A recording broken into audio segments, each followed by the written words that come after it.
everyone, welcome to our channel. Part of our channel is about wellness and health, and that means wellness and health in every aspect of life, physically, emotionally, spiritually, mentally. Today I want to focus on the emotionally part. A lot of people in this world have PTSD, they've gone through trauma, they have depression, they have panic attacks, they have anxiety, myself included because of my childhood. And so I want to share with you 6 unique, fast ways of how to calm down.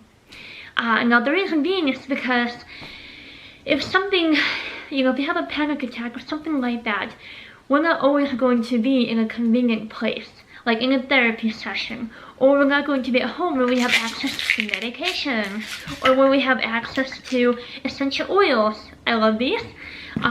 We will not always have access to music, some music therapy. I love my piano. Oh, and my violin, but mainly my piano. We're not always going to have access to pet therapy. This is Cusco. I've had him, when I was for years now. He's been my good friend. We actually have goats as well, so we have real animals, not just these cute stuffed animals. We're not always going to have access to massages or even yoga, so things like that. And so, and when we have these moments of distress, right, these emotional moments, we may be at a stoplight, we may be camping, we may be traveling, and so we're not always going to be in the most convenient location when this happens. And so that is why I wanted to share this with you, because you can do this anywhere. Also, children can do them as well, and especially if they have emotional things like this as well. This is really these techniques are good resources for them to help them cope and deal with those moments, even while they're growing up. If you've seen any videos from the past, or some videos, you will know that I was adopted when I was 8 from Russia, and that came with a lot of trauma, and that that takes a big toll on me, and I still deal with some of the stuff now. Also, even things, for instance, like a few months ago, I was just driving down the road, going to Costco, love that store, and all calm in a restful state, and then all of a sudden, I got T-boned. Someone didn't see me or even see the other cars with me, which is a little weird, but okay. And they were trying to turn left, which was not the smartest decision, but happens to the best of us. And all of a sudden, they T-boned me. Thankfully, I was okay. My car wasn't, but that's okay. Now it's a really unique looking car. That the colors of the doors do not match the rest of the car whatsoever. But it just makes it unique. Like me, I am very unique. So the car just matches my personality, so I guess it's fitting. So let's say with the car, right? I'm going down the road, I'm calm, I'm driving, but then all of a sudden, you know how you see those people that come fast on the side, and you're like, whoa, are you gonna stop or not? So whenever I see that nowadays, all of a sudden, I have this moment of panic. And so, great, that just threw me off my restful, calm state, and that is not comfortable for anybody. I hate it when that happens. When our body perceives danger, our body responds to the stress. It has a stress response of fight, flight, or freeze. So let's say, for instance, you see a bear, right? Your body is going to perceive that as a threat, and it's going to respond in one of the following. So it will either fight the bear, or it's going to flight, you're getting out of there ASAP, or you're going to freeze. You're just stuck there, and then if you're in that mode with the bear, it's probably going to eat you alive. So hopefully you're never in that state. But yeah, so the body responds in those ways to protect you. But if the situation is not a real threat, like the car, right? They're coming at me, but they're not going to hit me. They're going to stop. But my body perceives it as a threat. Or if I get triggered watching a movie or something, or I hear something on on the TV, or if somebody does something to me where it triggers this PTSD from the past, my body, especially that little girl that went through this trauma, is going to perceive that as a threat. And she puts up, But if it's not a real threat, my body doesn't need to respond like that. She does not need to respond like that. And unfortunately, she does that a lot. And so when she does that, I have found different techniques, which I will share with you, of how to calm her down, how to calm my body down. And I'm so thankful for my therapist who has taught me these techniques, because they have been such a blessing to me, and I hope they can be a blessing to you as well. So the first one I want to do is a technique called EFT, so Echo Foxtrot Tango. It's called Emotional Freedom Technique, tapping. So in Chinese medicine, we have meridian points. They're energy spots, and they're throughout our whole body. We have a lot of them up here, so I will just focus on up here mainly. We have a lot of them. If there's a block in any of these energy spots, the meridian spots, then that is when we are more likely to, we're more susceptible to getting sick, getting illness, getting disease. So if we can restore that energy flow, then we'll get back on track again. Then we'll have that equilibrium, that yin and yang, and continue on. So what tapping does, it helps restore the energy flow. So what you do is, you're going to just tap, that's it. I mean, you can do this 7 times, or you can do it multiple times. I will do it multiple times because for me, sometimes, I need to keep tapping, and then I can move on. So what you do is you start out, and you'll see, you may hear this done in different ways, like you'll start with the eyebrow, or under the lid, or on the side of the eye, whatever. I'm just going to do what I got taught in therapy. So first, you'll just start with your forehead. So let's say, right, I get this moment, this little girl inside of me, Marcia, gets triggered. So I need to calm her down, right? And so I'll just start tapping. You can do with whatever finger. By the way, our brain loves rhythms. And so doing this also helps get you into that limbic system where your emotions are coming from and where they're processed. So this also helps get in there too. So you're just tapping. And as you're doing this, I'm talking to that little girl, right? So I'm giving her mantras, which is another technique I'll talk about briefly later on. But mantras are pretty much just like self-affirmation things that you say to yourself. So in this situation, I'll just tell her, right, because I'm speaking to her, I'll just say, you are safe, you are loved, you are accepted, you are not judged, nobody is going to hurt you. And then I move on. So to my cheekbone, do this 7 times or more. And then I'll do this underneath my nose, and then on my chin. And you can do your sternum or your clavicle. Kind of whatever one you want. I think it's the clavicle is what I got taught. And so just do the clavicle with my 3 fingers. Right, you're just like a drum. You're percussing. Doing that percussion. And so you would just do this. And at the same time, you're doing that mantra. You're telling her, you're okay, you're loved. Just whatever affirmation she needs. And then if you need to do it again, start over again. And so you're just doing this multiple times until you can do this on either side. Same with this. When you go on your other cheekbone and do the same things. You can do the sternum, you don't have to do the clavicle. But this way you are, you're helping the energy flow again. I love this technique, especially if I, if I have a moment where I'm driving and I'm at a stoplight. Yeah, I'll start doing that. And my poor husband, as soon as he sees me do this, he's like, okay, and then he's just really non-judgmental and compassionate at that moment for me because he understands why I feel what I feel. The next one is called Mindfulness. I love this one. There are a lot of apps for this. So this is the first. This is one of my favorite ones that I like to use. It's called Calm. You probably can't see that very well, but it's called Calm. There are a lot of other ones. It's kind of like meditation, but what mindfulness is pretty much being aware of the moment, being present in the now on purpose, without any judgment, because it seems like, especially now, we live in a world where it's so fast-paced. I forgot what I did 5 minutes ago, right? Kind of that mentality. You're driving down the road. You remember when you left, but then all of a sudden you get to your destination and you think, how did I just get here? right? You didn't realize who you passed by on the road, or what house you saw, or what tree, and you know, things like that. Or like you're in the shower, right? You get in the shower, you're doing your thing, you step out and you think, you wonder, did I wash my hair? And so something that's good if you want to pass the time, but something that's not, because at that moment you are missing on that journey of being in the moment. And sometimes there's incredible things that we learn in the journey of getting to our destination. There's beauty in that. I like to practice this with an orange. Pretty much what you do. So I'm going to get you closer with Cusco here. Oh, he's so cute. So, this orange, pretty much what you're doing, right? You're being aware of what you are doing. You're doing things on purpose.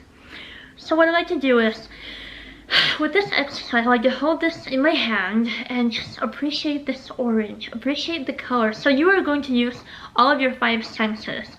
And you appreciate and think about the journey of how it came to be in your hands. Where did it come from? How did it grow? Where did it grow from? What orchard? Where, you know, what country? Did it come from California? Did it come from a different country? Things like that, right? And you just feel it as well. And then you start peeling it. So, ooh. And as you were peeling this, I can already smell the aroma coming from the orange. And a little bit of the juice just went into my eye. That's okay. So don't have it too close to your eye, maybe on the side. By your ear, because you can actually hear.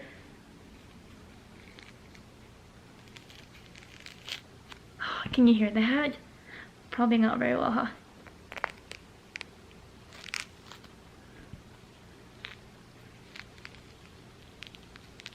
Oh, I'm tripping.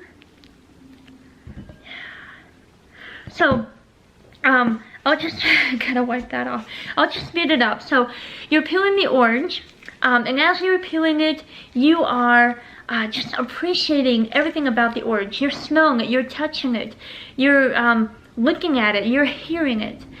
And then once you start peeling it, I wish you guys could hear this, it's so beautiful. You're appreciating the smell, well, the smell too, definitely, but just the noise, and you're watching this. You're watching. I wish you could see the juices on here. Come on.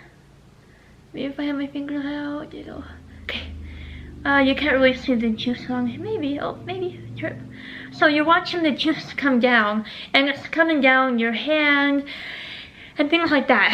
And then you just start peeling it more.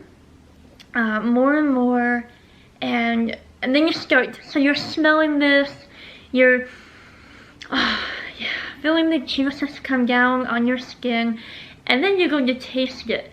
And also, as you're peeling this, you can actually, I love hearing the veins kind of rip. There's a name for it, I don't know what that is, but I love hearing the veins rip from the orange. Oh, it's such a satisfying noise. So you get, see, oh, these little guys right here. So yeah, so then you taste it, and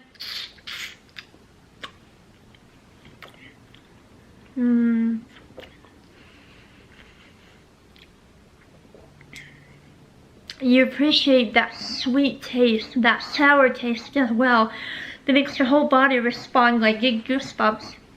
And you especially notice those as well. So yeah, so that's the idea. Just really appreciating the orange, being mindful of what you're doing, being aware of all your senses, and using them. So yeah, so that's mindfulness. So I'm going to finish eating this and we'll continue on to the next one. The next one is take 5 breathing. So I'm sure there's another name for it, but this is what I learned. So what you are going to do is pretty much like take 5, right? And you're going to just breathe while you're tracing your hand. So you'll just take a breath in when you go up, and you trace your finger up, with your finger up, and hold it at the tip. Hold it, and then breathe out. Right, and then you're going to do it again. Breathe in, hold it for about 5 seconds.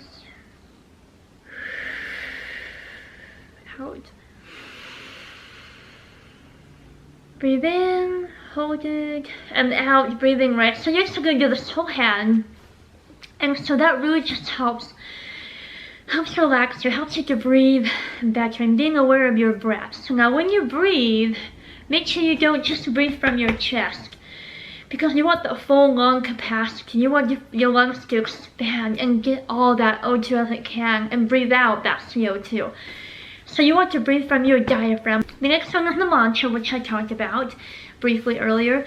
Pretty much they're just self-affirmations.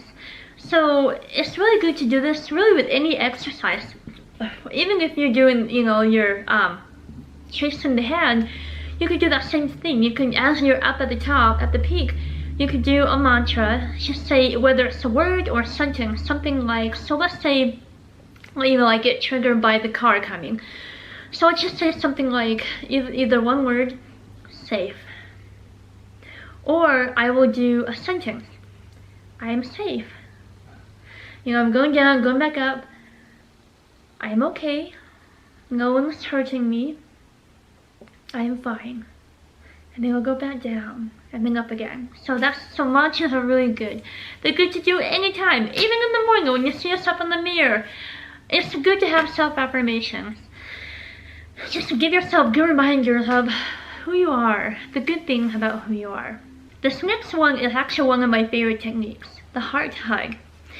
Pretty much what you do is you're just going to give yourself a hug. And this is one of my favorite ones because it really helps calm that little girl down. I mainly do it for her, not really when I have other moments of PTSD, but with her. And so what I do pretty much, because it seems like it's like I'm her mom and she's my baby, right? And so when she has a moment, when she's got a trigger and she wants to fight, right? She feels really threatened and not in control, and like she's going to get hurt again. So what I do is, by the way, I love doing these with essential oils. There's some really good essential oils that are good for emotional stuff. Trauma, healing, forgiveness, things like that. And so what I do is I put a drop on my hand, and just a drop or two, and rub it on my hand, and just kind of put it on my chest and just kind of hold it there. And that really adds to this moment. So you just put your hand on your chest like this, and you're giving yourself a hug. You're putting pressure on your chest, as if you're giving yourself, yourself a hug. Or to think about some, your younger self, like I do with Marcia. I'm just hugging her. I'm giving her love. I'm giving her unconditional love. And as I'm doing this, I'm also talking to her. I'm telling her, you are safe, and I love you. You are protected. No one's going to hurt you. You can voice your opinions without any judgment or punishment. You are safe. Again, just things, I repeat some of them because they're things she never felt, and she really needs to hear them, especially when she wants to fight, right? And she doesn't need to fight. And so that's a really good I love this one. It's one of my favorite ones. It's so simple and quick, and it just helps me feel more loved towards myself, especially. The last one is a hug thumb. Pretty much, so this takes about 30 seconds. Pretty much kind of the same thing as, tracing your hand, but what you will do is, you'll pinch. And so you'll just do the same mantra. You can do mantras, or you can just even have peace. You don't have to even say anything, because sometimes noise can be distracting and it can be quite obnoxious and not what we need for that moment. So it can be just silence and peace. So pretty much you get your hand out and you will just squeeze your tips, the fingertips. So you'll start with your thumb and you breathe at the same time, in and out. Remember, using your diaphragm, not your chest. In through the nose, slowly out through your mouth. So you're just doing this. You're squeezing your thumb and doing this. Moving on to the next finger, doing it again. You can use silence, or you can use affirmations, the mantras, or you can just use silence. Any of these work. And yeah, and if you need to repeat it, you can do it with the other hand, so that way you have equilibrium, right? Yin and yang, so to speak. And you should do this with all your fingers. These have been really helpful techniques, and so I hope they can be somewhat of benefit to you. Some may help you, some may not. Neither of them will help you. All may help you. It's kind of whatever. I cannot guarantee if any of them will work for you. Some may not. I'm just telling you what has worked for me, which is why I want to share them with you. And so if they do work for you, that's great. And if not, there are other ways out there to help you calm down. These are just what's helped me in my life. So take care.